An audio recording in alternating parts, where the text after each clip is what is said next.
kabajamtoota keenya warri as jirtanus ulfaadhaa, warri miidiyaa irraa nu argaa jirtanus ulfaadhaa kabajamaa. Insha Allah hadhaa manni bootaan bareedaan kun, bootaan ulfina qabu kun, namni isin argitanii fuulaan isinitti babbareedu kuni mana nama jaallatamaa, namantu isin gurraa qabdan hundi keessaniyyuu ya bana Aadam يا إلمان آدم تفرغ لعبادتي يا أيها الذين آمنوا قوا أنفسكم وأهليكم نارا يروغا بابا كيستي مكينة بركة ربك نواكاو آمين ويا هرارا كاساني شناسر باجاجي آمين باجاجي أركنا ماجلك أبتني تاسكي أركنا ماجلك أبتني ديمو ربي رانو فجوف آمين Hawaasa jalqabarraa kaasee haga hammaatti gammachuu maskiidaalee ibsataa, akkasumatti gammachuu wal arguullee ibsataa, akkasumatti immoo guyyaa jumaa kanas immoo bakka takkatti bakka silaaniif itti wal argamuun malu bootaa khayrii irratti wal arguu keenyaaf hundi keenyayyuu rabbi irraallee waan guddoo waan kajeelluuf hojii isaanii kana hunda isaayyuu qulqulluu godhe saalee godhe rabbi isaaniif haa katabu jecha harree wanni natti dhagahame waan gaarii tokkoon isaanirraa dhagaye. Mihraabiin kan waliiniiti malee kan nama tokkooti miti jedhan. Yeroo baay'ee wanni rakkisu biyya masiida keessatti rakkoon mul'atu waa'ee mihraabiiti. Dhufnee akkuma nama pileenii makkatti bu'uu wayii taane masgiida Jaami'ul Khayrii irratti salaannee achi kutubaan isaan maashaa Allah nama dhibaa. Azaanii illee nazaanus nama dhibaa. Anachumaanii rimootii ilmoo wayitiin gara jannataa xoofamneedhaan tureyyuu biyya duniyaati jedhanii kaan gallaa'inaan alachii kaanuu akkuma sanaan deemnee mana ustaashinaa asirra. Gammachuu takka wayii guyyaa har'a argine, gammachuun nuti argine yeroo bakka garaa garaatii walitti dhufnu, inni kaan Harargee irraa dhufe, inni kaan Jimmuma keessaa walitti dhufnee naannoo Jaami'al Khayrii iddoo masgiida guddaa, masgiida Sheekh Naasir Abdurrahmaan ijaara waggaaruma tokkittii keessa jalli ba'ee gubbaan ammas immoo gara ba'uutti jira. وجعلنا الليل والنهار آيتين فمهونا آية الليل وجعلنا آية النهار آية النهار مبصرة لتبتغوا فضلا من ربكم. لو أنزلنا هذا القرآن على جبل لرأيته خاشعا متصدعا من خشية الله. جمال أفجابسي كرورها باسي بالكسي وانا وجود روت كنين الروما وجادو في تموري حركة روسي كيوسي دورا بالكسي. بسم الله الرحمن الرحيم. الحمد لله والصلاة والسلام على رسول الله. السلام عليكم ورحمة الله وبركاته. حواس خينيا خوجيجيرو في ككرات فودا ميدياتين ولا غر ولا غينيو مغربي غيا بريدا غيا جمعة غيا جالتما غيا دعائي رحمان تولا ساتين مغربي تين نغاي اكما بكماته ادو قلبين تين غيا دا غمچو قبا وبليس غغاري بتاخيا في مرغا خيت غرتن كان يولي دعاتوتا قلبي نما جالت حاسوا ببريدن قرآن حفظي اللي قبن حواس خينيا غرا فولدرات توفو دافيالن كحاف قرآن حفظه كأذان وسجلين نبريدو كقروب سجلين بريدو كدعوا قولو بريدو كأكسمس غرتي ولا ليسا ولا لون الرابريدو كديب إغرتي حاسا ولي حسان الراتوتلو أكسمس جارسا بيا أكمس نمسلا متاتو كتو قرآن ربي أدى ولي مفيده نانو مسجد كينيا مسجد جامع الخيري daawwachuuf ilaaluu gammachuu isaatiif gammachuu isaanitti dhagaame mul'ifachuudhaaf gama san dhufanii jumaa waliin salaanne gara manaallee gallee manuma duniyaati silas haga rabbi nuu godhe keessa teenye baga naa dhufanii baga nu arganii bakka masgiidni rabbi bakka ga'es baga arganii akka sagachiises baga arganii hawaasa as keessaa qabu sagalee gocha jecha harumaan gabaabsanii kalimaa gabaabaa boleessa kiyya Abdul Basiir irraa akkasumas deeme gara walaleessaa keenya Abbaasis dhufee haala kanaan nu deema inshallah. Bismillahir Rahmanir Rahim. Alhamdulillahi Rabbil Alamin. Salatu wassalamu ala Rasulillahi sallallahu alaihi wasallam. Assalamu alaikum warahmatullahi wabarakatuh. Gammachuu takka wayi guyyaa har'a argine gammachuun nuti argine yeroo bakka garaa garaatii walitti dhufnu inni kaan argee irraa dhufe inni kaan jimmuma keessaa walitti dhufne naannoo Jaami'a Al-Khayrii iddoo masgiida guddaa masgiida Sheekh Naasir Abdurrahmaan ijaara waggaaruma tokkittii keessa jalli ba'ee gubbaan ammas immoo gara ba'uutti jira. Alaa kulli haal guyyaan har'aa bootaa nuti saganne dhugaa dubbachuudhaaf akkuma nama harama keessatti sagadee fakkaata. Kutubaan saallee gabaabaa daqiiqaa 5ti da'waan achi duratti dabarfame ergaa babbareedaa qalbii namaatiif dawaa hayaata namaatiif dawaa kan dhiiras fayyadu dubartootas fayyadu ergaa babbareedaa durarrattis nu dabarsanii kutubaanuma gabaabaa wayitiin biyyallee galchanii waan nuti silaa bakka fagootti hawwaa turre bakka dheeraatti waan nuti silaa osoo waan akkanaa godhama jennee hawwaa turre arra Sheekh Naasir Abdurrahmaan biratti argine alhamdulillahi rabbil alamin. Dabalataanii eega salaannee kaane manuma isaaniitti gallee isaanii wajjiniin dhimma du'aaidhaaf wal bira jirra. Walumaa galatti Sheekh Naasir Abdurrahmaaniin galateeffachuun barbaada. Anaa walitti rabbi sana galateeffatu masgiida fana fakkaatu keessatti dhaabanii halqaa madrasaa kutaa 5 gahu keessatti ijaaranii gidduu kana kan jammaramaa jirudha innis. Walumaa galatti piroojeektii Sheekh Naasir bara kana waggaa tokkittii keessa hojjetanii piroojeektii waggaa dheeraa silaa hojjetamu madrasaan bara kana ijaarame masgiidni bara kana ijaarame namni tokko piroojeektii tokko hojjechuudhaaf waggaa 6-7 fudhata. Dandeettii rabbiitiin rabbiin isaan gargaaree jenna waan cimaa hawaasa islaamaa fayyadu hawaasa islaamaatiif fuuldureetti illee mul'ata ta'u waan bareedaa bakka kanatti hojjetanii jiru rabbi isaanii jazaa deebisu jechuun barbaada. Inni kan biraanii madrasaan ijaaramee ka'ee bakka biraatti lafatti gatama masgiidni ijaaramee ka'ee lafatti gatama. Akka naannoo kanaatti akka odeeffannee ijaanis zaahiraanis argaa jirrutti ijoolleen ganama subii dhuftee quraana qaraatu qoftinoo kan madrasaa ganaa galmaa waan caalaa jiru fakkaata. Madrasaanis immoo bulii 15 Shawwaal irraa kaasee hin jammarama karoorri jala sararamee dhibbatti dhumeera. Kanaafuu hojii Sheekh Naasir Abdurrahmaan magaalaa Jimmaa keessatti hojjetaa jiranu hojii durdulloome durgatame haaromsanii bareechanii tartiibatti godhanii nu deemaa jiru. Umurii isaanii rabbi barakaatti haa godhu. Ani ergaanan gabarfachuu barbaadu naa galatooma umuriin keessa waggaa kuma nuuf jiraatu jechuun barbaada. Wassalaamu alaikum warahmatullahi wabarakatuh.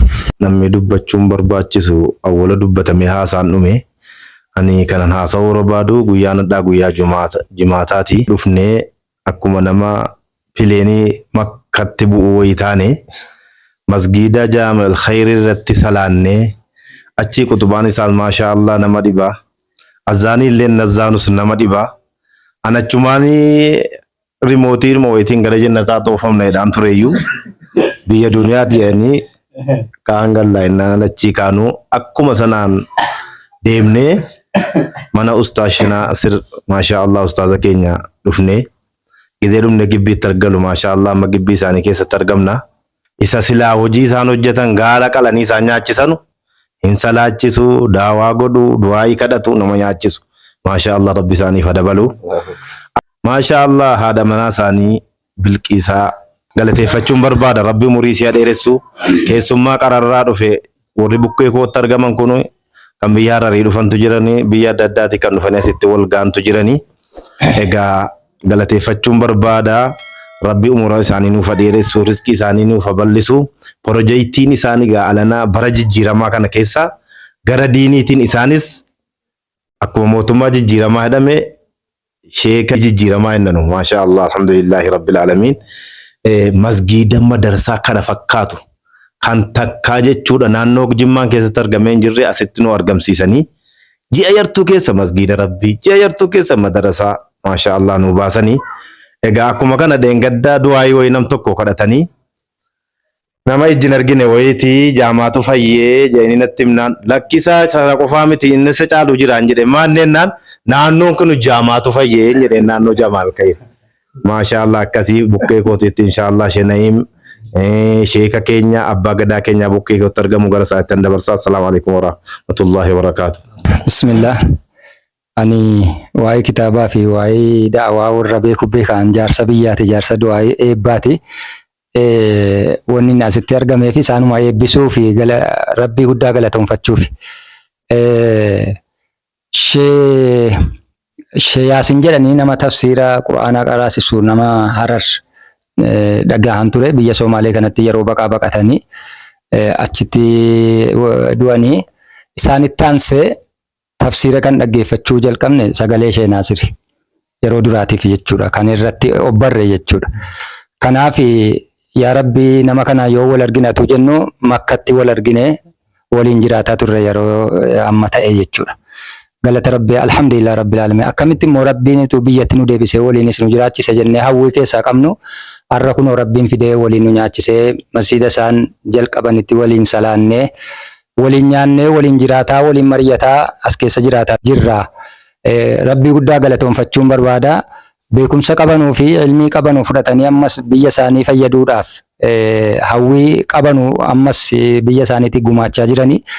Kaasetaan nu gumaachaa turanii amma immoo qaamaanis dhufanii nu gumaachaa jiran ilmaan keenyaaf kaka'umsa kennaa turre jiranii. As qofaa miti iddoo kana qofaa miti ifaan isaan qabsiisan magaalaa guutuu keessatti biyya godina keenya guutuu keessatti Itoophiyaa guutuu keessatti nu fayyadaa jira. Uummata Oromootiif uummata Itoophiyaa fayyadaa jira. Rabbiin jazaa isaaniif haa kennu. Galmee sanaata isaanii Rabbi isaaniif haa barreessu. Hojii isaanii kana hunda isaayyuu qulqulluu godhee saalee godhe Rabbi isaaniif haa katabu jecha. Har'a wanni natti dhagahame waan gaarii tokkoon isaanirraa dhagaye. Mihraabiin kan waliiniiti malee kan nama tokkooti miti jedhan.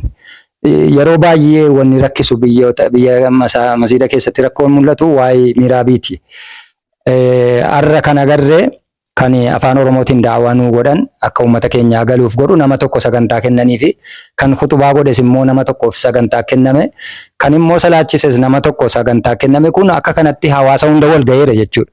Kanaafuu namni as keessatti rifatu hin jiru hundumaafuu qooda kennameera waan ta'eef adeemsi akkanaa kun hunduma biraayyuu masaajida keenya hunda bira akka ga'uuf waan gaarii madrasaa gaarii nu jalqabdanittu galatoomaa ulfaadhaa umurii dheeran Rabbi isin haa kennu jechuun barbaada. Maatii keessaniif ijoollee keessanis bakka guddaatti Rabbi isin haa agarsiisu. Biyya keessanis bakka hawwitan Rabbi isin haa ga'u. Waan yaadaa jirtan waan iccitii yaaddanus kan isin qofti beektan kan Rabbi isin irraa beekuuf kan uummanni beeku hunduma isaa Rabbi fiinxaan isinii baamnaan kan argitan Rabbi isin haa godhu. Kana biratti immoo umurii dheeran Rabbi isin haa kennu. Nu keessa turtanii nu keessa waan jalqabuuf waan hawwaa turtan biyyoota guddatan keessatti diiniidhaan guddatan keessatti ulamaan guddate keessatti akka sanatti tuu biyyi kan keenya naa guddatte jettanii hawwaa jirtan bakkaadhaan gahee Rabbi fedhii keessan isin agarsiisee nuuf kan fayyadu Rabbi nu haa taasisu jedha. Wassalaamu alaikum warahmatullahi wabarakatuh. Bismillahirrahmanirrahim. Assalamu alaikum warahmatullahi wabarakatuh.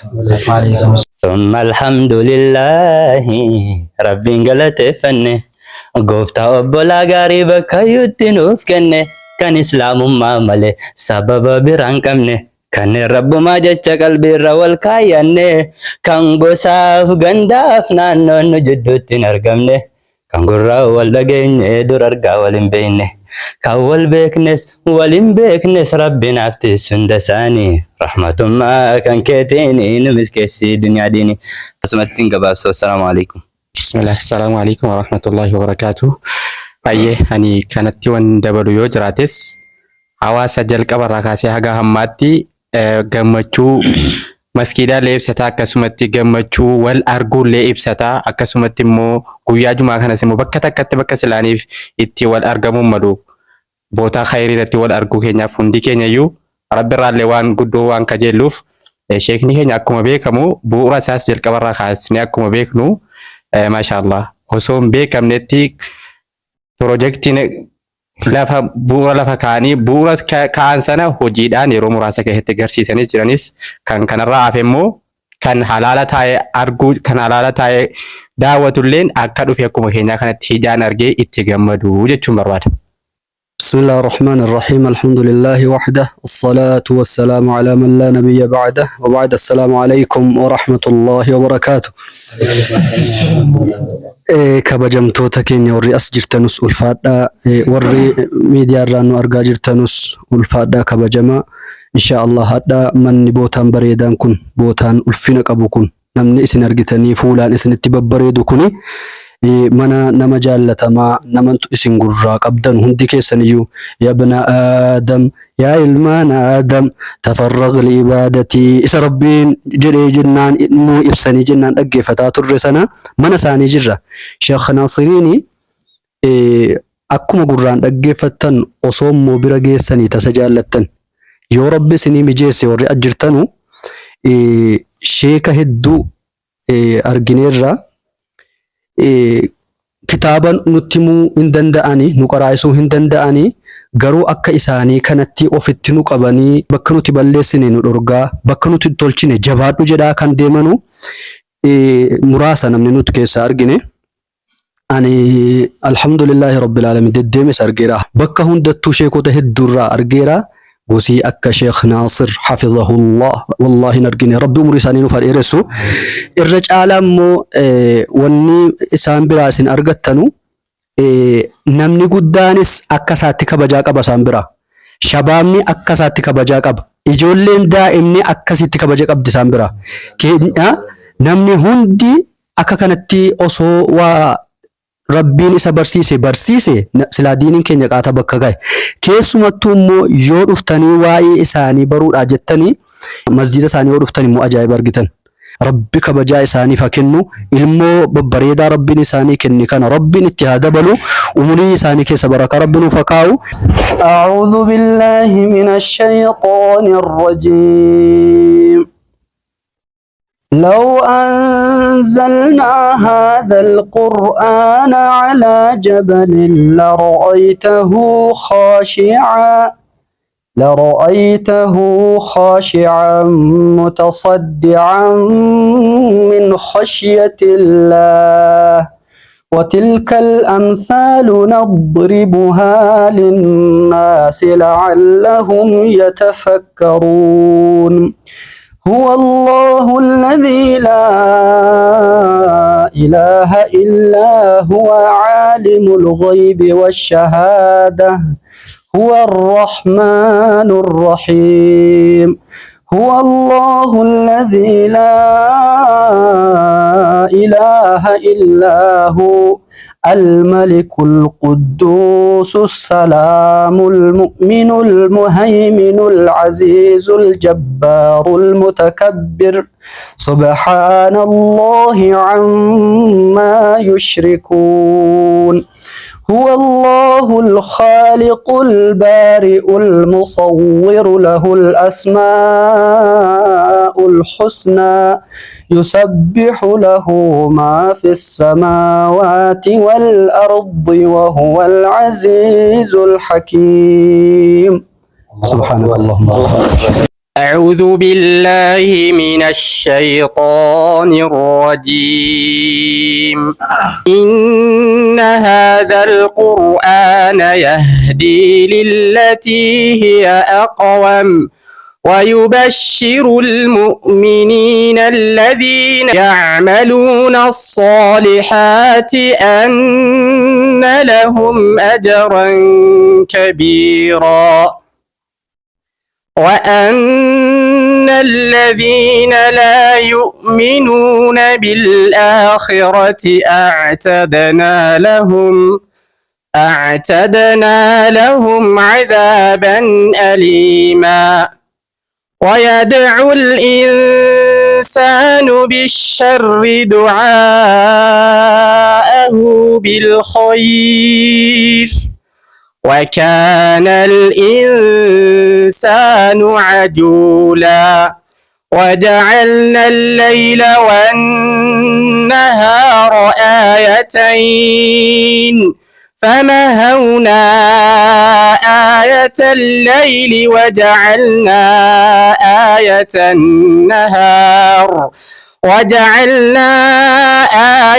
النهار مبصرة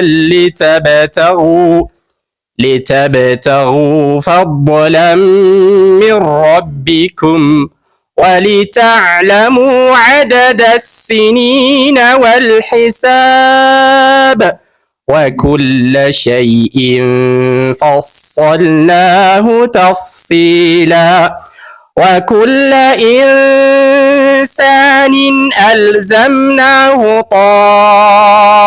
طائره في عنقه ونخرج له يوم القيامة كتابا يلقاه منشورا اقرأ كتابك كفى بنفسك اليوم عليك حسيبا من اهتدى فإنما يهتدي لنفسه ومن ضل فإنما يضل عليها ولا تزر وازرة وزر أخرى وما كنا معذبين حتى نبعث رسولا وإذا أردنا أن نهلك قرية أمرنا متر فيها ففسقوا فيها فحق عليها القول فدمرناها تدميرا. أعوذ بالله من الشيطان الرجيم. يا أيها الذين آمنوا قوا أنفسكم وأهليكم نارا وقودها الناس والحجارة عليها ملائكة غلاظ شداد لا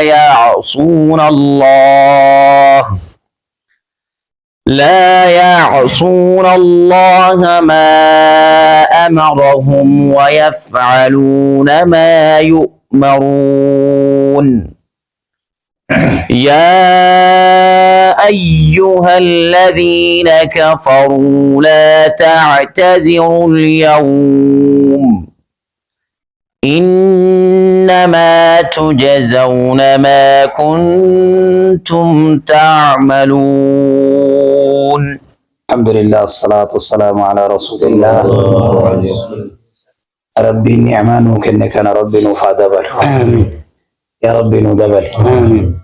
يولتنا قرآن نقرأ كنا دعاء تتكينا كنا أنا ميانو تمي إسني جرو هند جرومي أويتو خيس ربي جراها كاو هند خيسني مو أكما سي مسجد جامع الخير لالو افتني جمعة والإنسالاني أكما خنا والفراني منت اللي قال لي جيتش بريدا وچ بريدا دعاي بريدا نامس بريدا تنا إرى والجيني ربي نعمة إسن الرا فقات كل ولتسني عقب أكما منا كنا والجيني ميتي ربي تمكا كيسا ولنو عقب تمدينة اللي ولنو عقب ولما قالت ربي كيبلتي كيسا سني عقب ربي سنها قم تشيس وان دبني في وانو جنة كيسا تخلاص ربي نو عقب يا ربي نو أجي الحمد لله رب العالمين اللهم صل. يروغا بابا كيسا تمكينا بركة ربك نو عقب. آمين. ويا هرّا كاسا نشان أصل باجاجي كذب. باجاجي أركنا ماجلك أبتني تاسكي أركنا ماجلك أبتني ديمو ربي رانو بجوف. آمين. مكينو مساني ساتي بربادن ساتي كان جمعة سكوبات كانت تين خرادي منو سكوبات كنا كبير نمتكو مغالاجي ما كنا كيس. يا ربي كنا تلو شلم. آمين. شلي ما تبري دا سربنو فشلم. آمين. علمي نو شلميرا وام بكم ساتنو كنيرا مكينة تي كنا يروغا بابا تربي تنواكي. آمين. ساتي بربادن دابتني ساتي بربادن كافتني ديمو جراسا ربي نو فتاي. ilmaani isaanii kan dhukkubu rabbi dhukkubarraa nuuf adeebisu. Ija budaa rabbarraa nuuf haa qabu. Ilmaani isaanii ka dhiiraa ka dubaraarraa ija budaa rabbarraa haa qabu. Ilmaani isaan caaltee yawmal qiyaamaa akka isaan silaa hadiisa wayiitti himan sanitti isaanii fi haadha manaa isaanii qabattee rabbi bira dhadha jennaan taajii ulfinaatti kenname jennaan isaan badhaaftu rabbi nuuf haa taasisu. Yaa rabbi akkana nu taasisu. Miidiyaa barakaa nu bira jiru kana rabbi haa milkeessu. Miidiyaa kana yeroo gabaabaa keessatti rabbi nuuf haa mul'isu. Miidiyaa addunyaa kana guutuu irratti tamsaasa kallattii tamsaasuudhaan waan silaa islaamummaa faffacaasuudhaan beekame rabbi nuuf haa taasisu. Yaa rabbi amiin. Yaa rahmaanu amiin. Abbaa miidicha hundeesse kanas faayizii rabbi haa milkeessu. Yeroo hunda waggaa waggaadhaan umuraatti ديدي بربي ساوى أبو كاميران كل اللي كان ميديا كان عمتي ميديا كان كاميران كاين سين نوفسين ميديا كان أولي تكان سين نوفسين اللهم ربنا آتنا في الدنيا حسنة وفي الآخرة حسنة وقنا عذاب النار الحمد لله.